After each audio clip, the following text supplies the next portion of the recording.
Hello everybody, this is Tim here again. Hopefully I won't have another audio mess up like I did in the last video. Something to do with the program I'm using, but whatever. We're going to do some old school Marvel films, the 3 Punisher films plus DareDevil with Ben Affleck. The first Punisher adaptation that they tried to do with Dolph Lundgren, I'd give it like a low 2 stars. It's passable, it's kind of on the meh range. It has a cool 70s like grit feel. The fight scenes aren't really good though because Dolph Lundgren's so tall, it feels like they had trouble choreographing any kind of real good fight scene with him. There's maybe like one really good fight scene in the film versus like the adopted daughter of the main Yakuza member. That was good. All in all, it's a passable flick. The biggest problem with this film is Dolph Lundgren's acting. He's just really bad. He can't even deliver the action one-liners right. And what's interesting is Dolph Lundgren's acting actually gets a lot better in future films. He's one of the best things about the Expendables films. And he's in the upcoming Aquaman. So that's cool. I like Dolph Lundgren, but here he just does not work at all. I don't know if it was just because he felt a lot of pressure being in a comic book based movie or what. I don't know. But he just does not work here. Or maybe it was just because it was early in his acting career. I have no idea. Pretty much you got Dolph Lundgren who has to team up with the mob or whatever, or a mobster to save the mob's kids who have been abducted by the Yakuza. Not a lot of good action here. Louis Gossett Jr. is in the film. He does a good job. He's probably the best performance in the film, or at least the most fun, but his character never really has any kind of arc. He just kind of disappears. All in all, it's a passable film. After that, the Thomas Jane version, it's a reboot, so I'm going to judge it as a reboot. It's its own version of the Punisher. The problems with this film is the biggest problems is the tone. The film just kind of like is really dark for the first half, and then it gets much lighter when it introduces some characters from the Punisher comic books, and they don't really it doesn't really mesh together very well, but it's still fun. And there's a great fight scene between Thomas Jane and Kevin Nash here. Another problem is even though Thomas Jane does a great job as the Punisher, he's my favorite version of the Punisher. I haven't seen the television show, the television version on Netflix. I heard he's great too, but this so far is my favorite version of the Punisher. I'll go ahead and say it. 1 to 4, I'd give the Thomas Jane version 4 stars out of 4. This is a great action flick. It's not like the perfect version of the Punisher, but it is a great movie, like one-off, which is pretty much what it is, because there's never going to be a direct sequel to this. But yeah, and then there's like this evil Johnny Cash like assassin dude in the movie. That was pretty cool. John Travolta plays the villain, but he's not really a villain. The movie actually makes you feel sympathetic for him, which kind of undermines him as a villain, but it's really interesting at the same time. I actually like that. At the same time, because they make him so sympathetic in the film because his kid dies and he blames the Punisher for it, even though it wasn't the Punisher's fault, that he becomes, not impactful as like an evil character. So in the end, he's just a letdown as a villain, but he's interesting as a character. It's a, like a double-edged sword. All in all, I'll give it 4 stars. It's a great flick. It's not a masterpiece. It's not one of the best comic book films ever, but it's worth checking out.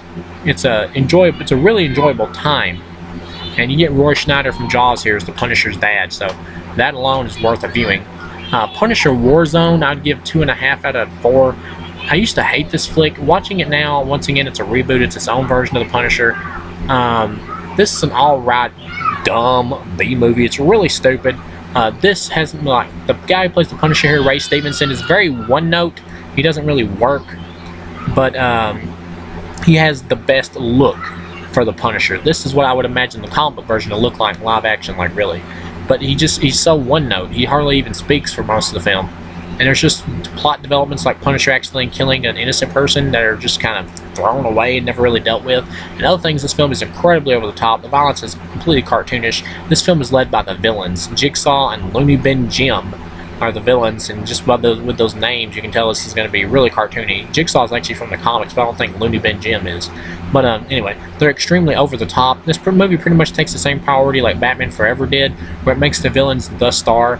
Looney Bin Jim and Jigsaw are the stars of this film, and for the most part, even though they're extremely over the top and campy, they entertained me. I was entertained. All in all, it's a dumb, stupid B-movie. We even get a scene where Punisher punches a dude's face literally all the way in with his human fist, and you know what you're getting into, folks, when you see that. This movie is not meant to be taken seriously. It's meant to be laughed at. It's meant to be dumb and over the top and silly. For what it is, a big, stupid B-movie, I'd give it 2.5. I'm entertained by it, just in the same vein I would be entertained by something like Killer Tomatoes. But yeah, all in all, yeah, 2.5. Only one I'd really recommend of the 3 is the Thomas Jane version. But if you want an alright laugh, I would recommend the Ray Stevenson one. Now for DareDevil with Ben Affleck. This film The theatrical cut has some really bad CGI, and the director's cut has some bad CGI too, but it doesn't hurt as bad because the story in the director's cut is much better. In the director's cut, you pretty much get an extended story or whatever subplot with Coolio, of all people, where it ties more into how they figure out who the Kingpin is, and that's how the police are able to arrest him at the end of the movie, because they know who he is. That's why they're showing up there. Ben Affleck actually does a good job in the film. He does have some bad moments.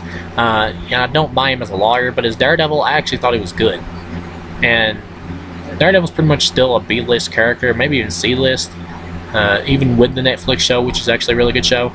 But Ben Affleck does a good job as Daredevil. Not great, but he does good. The villains are really the shining ones here. Kingpin and especially Bullseye, I thought were both great and enjoyable. Jennifer Gardner plays Elektra. She also does a great job in the film. But, and you get Jon Favreau, of all people, here as like the Daredevil's sidekick, lawyer sidekick, which was really funny. He has most of the best funny lines.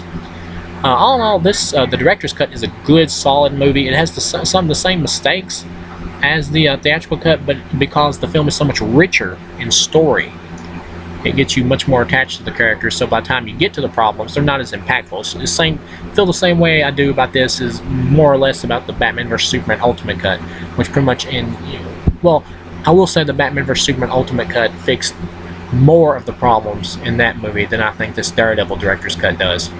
But all in all, the director's cut brings what is a passable movie to a 3-star, good, solid superhero origin story. And I would have liked to have seen a sequel to this.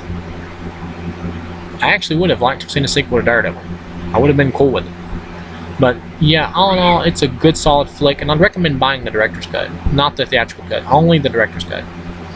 But yeah, that's pretty much my review for these films. I'll be back next with a review for Day of the Dead, the new remake of it, which I haven't seen yet. I think it's like Day of the Dead Bloodline.